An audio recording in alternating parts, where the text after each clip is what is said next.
Sir पता नहीं किस ओवर पर 4 दिन पहले दो खत्म हुआ है, ये तीसरा है भैया, ये तीसरा है सर। बाकी समाज के लड़के को छोड़ना है तो पहुंचेंगे भंडाई में। प्रशासन की लापरवाही नहीं चलेगी, नहीं चलेगी, प्रशासन की लापरवाही नहीं चलेगी, नहीं चलेगी। सही कर रहा है। ये पकड़ना है थोड़ा रोहित जी को मूल्य पल्ले पकड़ लेना। दूर जाना चाहिए।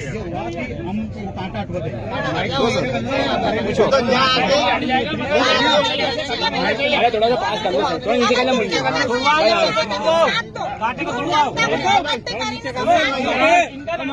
अरे भैया थोड़ा कैमरा कर लो तुम्हारा यार। नीचे तो कितना नीचे करना है। चलो मूल्य लगाएगा सर क्या? तुम आईडी अरे आज सब नीचे बैठ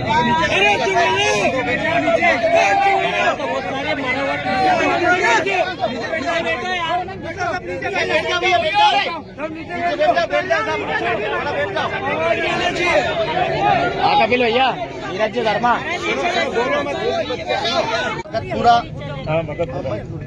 बकतपुरा सर्विस रोड पर हमारे हीरालाल दादा का पोता मोहित, जो लगभग 12-13 वर्ष का था, 7वीं-8वीं में पढ़ता था, और एक उससे छोटी बहन आराधना, दोनों को इधर से तेज रफ्तार से आ रहे एक ट्रक ने कुचल दिया, जिस पर नन्हे मुन्ने बच्चे मोहित की मौके पर ही उसने दम तोड़ दिया। उसकी गर्दन ही अलग हो गई ऐसा बता रहे हैं, और एक बच्ची है जो अभी घायल अवस्था में और गंभीर अवस्था में है। तो हम अभी 1-2 महीने में ही, ये तीसरी-चौथी घटना है, एक पहले भी 2-3 घटना इस तरह की हो गई है। गोल कांटा भी है, उसकी वजह से भी अव्यवस्था होती है, उसकी वजह से भी अव्यवस्था होती है। और यहाँ पर बकतपुरा के लोग ब्यावरा भी जाते हैं, स्कूल बच्चे लोग स्कूल भी जाते हैं, तो यहाँ एक शीघ्र ओवरब्रिज की आवश्यकता है। और यहाँ पर जैसे ही विनायक नगर से लोग रोड पे चढ़ते हैं, बकतपुरा के यहाँ से चढ़ते हैं, ना तो उधर ब्रेकर है, ना इधर ब्रेकर है, ना कोई बैरिकेड्स है, और ना कोई उचित व्यवस्था है। इसलिए हमारी मांग ये है कि हमें विनायक नगर से आने के लिए अंडर ब्रिज और इधर पार करने के लिए ओवर ब्रिज की मांग है हमारी, जब और वो कांटा हटाया जाए, ये हमारी मांगे हैं। जब तक हमारी मांगे नहीं मानी जाएगी,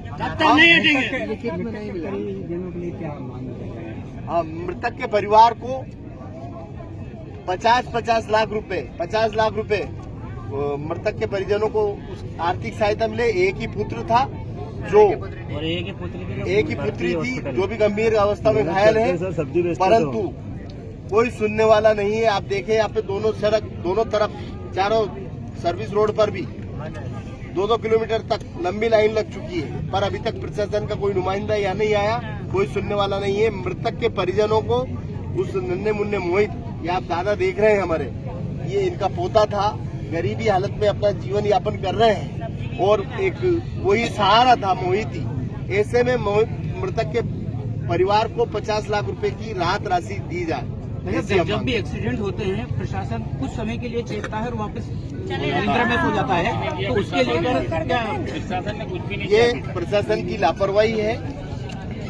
यहाँ पे कितने एक्सीडेंट कब 1 साल में कितने हो चुके हैं, इसकी उन्हें क्या रिपोर्ट दी, आपने क्या रिपोर्ट दी?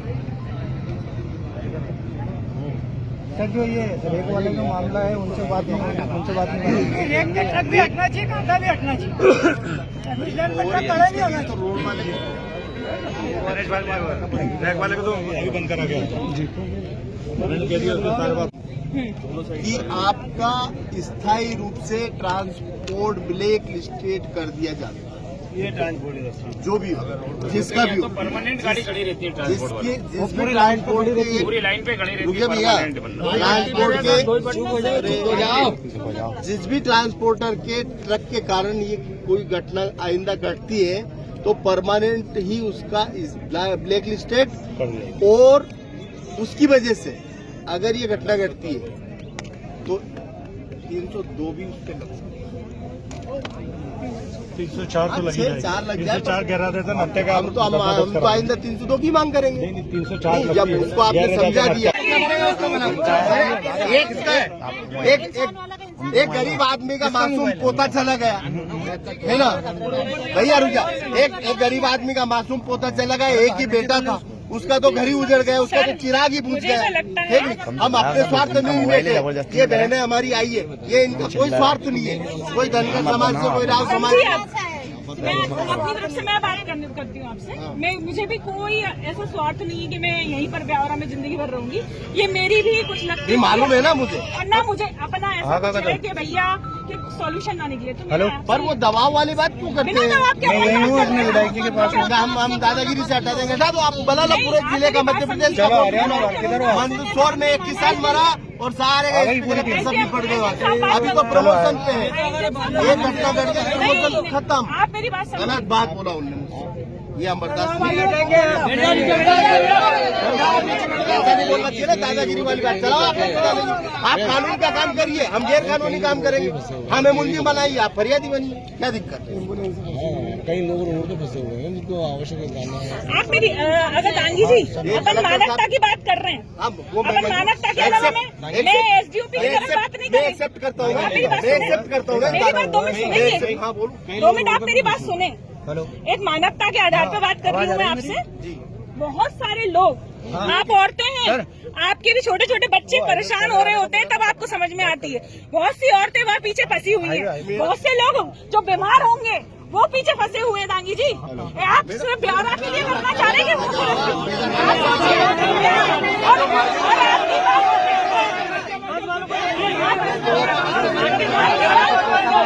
ऐसा भी नहीं है, ऐसा भी नहीं है, की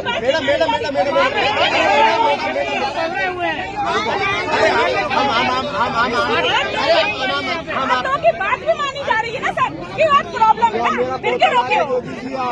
मेरा पोता ला के दे दीजिए।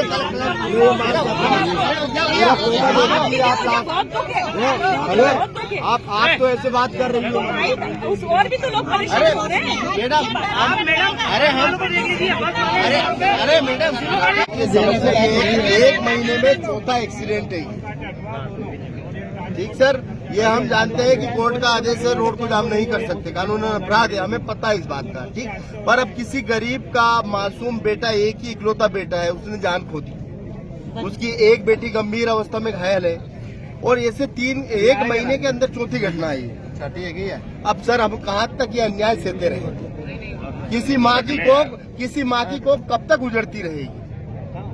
हमारी ये पीड़ा है सर। तो अब हम ये चाहते हैं सर, वो हो गया, उसको तो हम कुछ कर नहीं सकते। एक तो ये रेक लगती है, उसके कारण ये सर्विस रोड है। दादाजी चलो,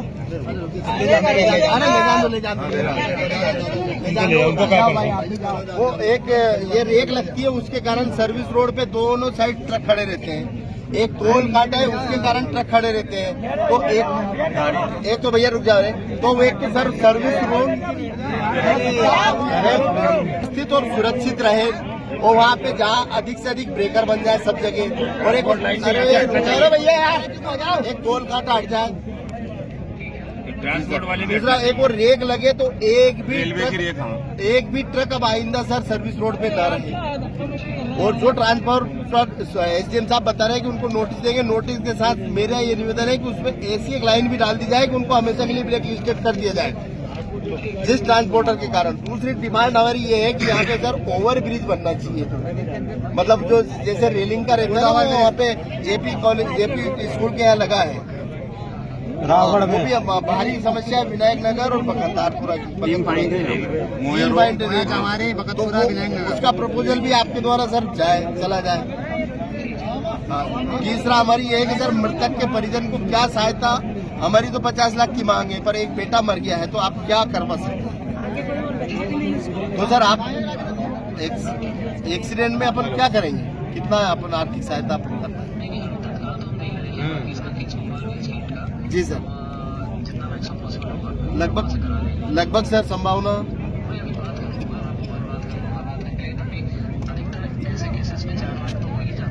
जी सर, जी। अब जो भी यथासंभव ज्यादा से ज्यादा हो। अब हम एसडीएम साहब संजय उपाध्याय जी और आदरणीय दीक्षित साहब के आश्वासन पर हम रोड हटा सकते हैं, पर अब 8 दिन 15 दिन बाद हम किसके गले में की हड्डी बनेंगे फिर? जी सर, नहीं मतलब अब फिर कोई नौबत नहीं आए, किसी माँ की कोख ना उठे, किसी गरीब बेसहारा ना हो, किसी